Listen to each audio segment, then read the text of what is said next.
Hello, my name is Isabella Shi, and today I will be discussing my research into developing a novel tool to track the intracellular itinerary of APP and de novo A-beta generation using click chemistry.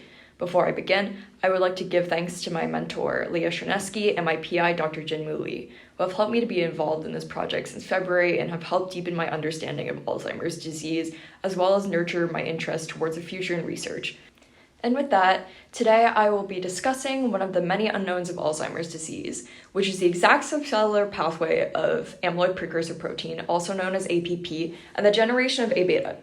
So A-beta is one of the hallmarks of Alzheimer's disease, formed by the beta and gamma cleavage of APP. And ultimately, a better understanding of A-beta production allows for a better understanding of Alzheimer's disease pathogenesis, given its central role in the disease, and will aid in the development of new therapies aiming to reduce A-beta levels. So we have generated a tool capable of tracking APP and A-beta trafficking within the endolysosomal pathway of a cell, which was previously impossible due to the lack of appropriate technology. As illustrated in Figure 1a, to create this tool, we mutated the protein sequence APP695 to incorporate the green fluorescence protein M-clover at the C terminus. We also incorporated the unnatural amino acid CPK at the 7th amino acid of the A-beta segment, capable of binding with a magenta click label tetrazine alexafluor 594. In the amyloidogenic pathway responsible for A-beta generation, cleavage at the beta and gamma sites of the APP construct will separate the green and magenta fluorescence labels. In the non-amyloidogenic pathway, A-beta will not be generated, but the click-labeled soluble APP alpha will be released into the extracellular space. As shown in Figure 1b, APP mutated with an unnatural amino acid is exocytosed, where it is click-labeled in the extracellular space of the cell with cell-impermeable magenta tetrazine alexafluor 594. It is then endocytosed back into the cell, where its location can be monitored through fluorescence microscopy. Figure 1c illustrates the previously discussed reaction between the unnatural amino acid and tetrazine alexafluor 594. And to further explain the methodology of the unnatural amino acid incorporation, Figure 2 illustrates the various APP constructs used in this experiment. Figure 2a shows a sequence with the absence of the unnatural amino acid CPK, in which the translation will terminate at the amber stop codon, preventing the addition of the M-clover tail, as seen through the lack of the green fluorescence in the microscope scan. But as demonstrated in Figure 2b, the presence of CPK allows for the continued translational read-through and the incorporation of the green M-clover tail at the C terminus of the APP amber M-clover construct.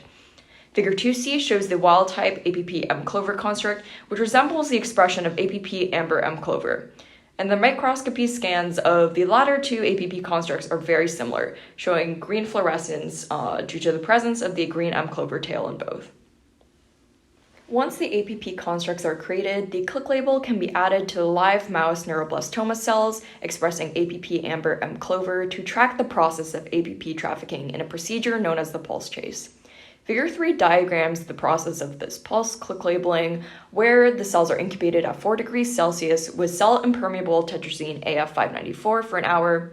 The tetrazine AF594 is then removed and the cells are either fixed immediately, resulting in a 0-hour time point group, or warmed to 37 degrees Celsius with media to allow for the endocytosis of bifluorescence APP.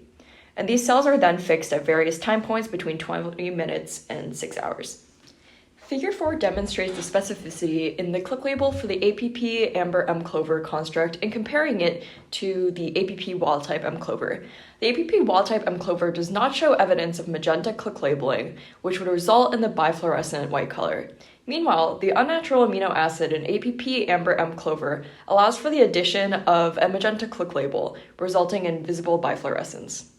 To ensure that A-beta generation is not affected by the addition of the unnatural amino acid, the medium of the cells were measured with an ELISA.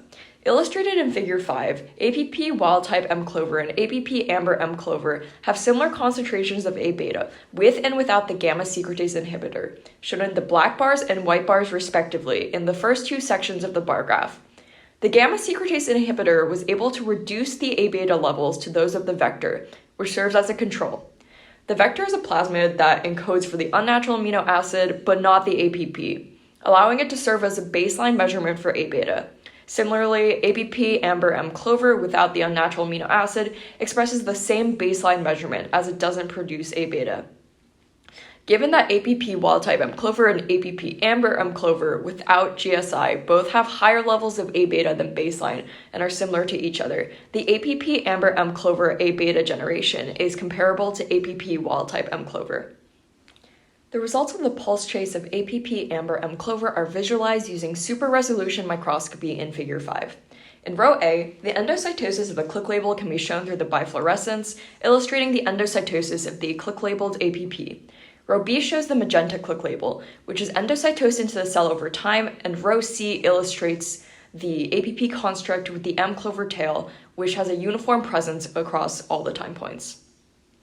As the APP gets cleaved at the gamma site and A beta is generated, the colocalized fluorescence signal gets split into the magenta click-labeled A beta and the green M clover tail, which diffuses out of the cell. As the A beta remains within the cell and the M clover diffuses out, the intracellular click-to-green ratio increases over time as more A beta is generated. The cell in 6b shows the presence of magenta A beta independent of the green M clover tail, visualizing the increase in the click-to-green ratio quantified in the graph of Figure 6a. Each time point has a comparison control where the cell is treated with compound E, also known as CPE. This blocks the formation of A beta by preventing gamma cleavage, meaning the fluorescence will remain colocalized. This is shown by the lack of magenta signal alone in Figure 6c, as well as the 1-to-1 ratio of click to green in Figure 6a for CPE at each time point. Figure 7 shows a high magnification view of the super resolution images of bifluorescent vesicles from the time course in Figures 5 and 6. The cell in Figure 7a was not treated with any inhibitors. The magnified vesicle of cell A, shown in Figure 7b, shows a lack of colocalization between the magenta click label and the green M clover, meaning that the APP was cleaved at the gamma site. The vesicle is mostly magenta in color, as can be seen by comparing Figure 7c to Figure 7d, illustrating the presence of click-labeled A beta.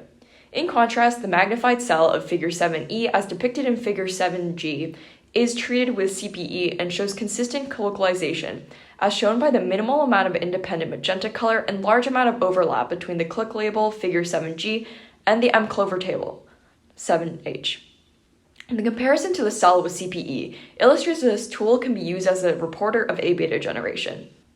This next segment shows click labeling of primary rat hippocampal neurons, where the magenta click label was swapped with a red fluorophore tetrazine CY5. Click-labeled APP amber M clover, as shown in Figures 8a to c, shows extensive trafficking of bifluorescent probes, both in the soma and neurites.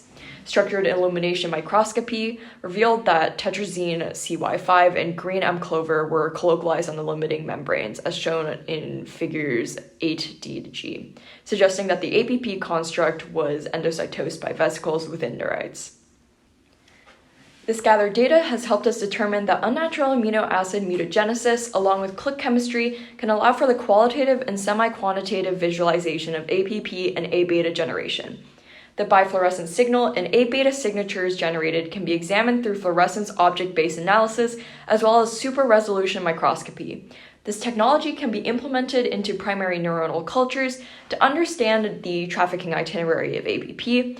As for the future, this technology can be implemented with subcellular markers to gain further specificity regarding A beta generation in the endolysosomal pathway and within the unique cytoarchitecture of primary neurons.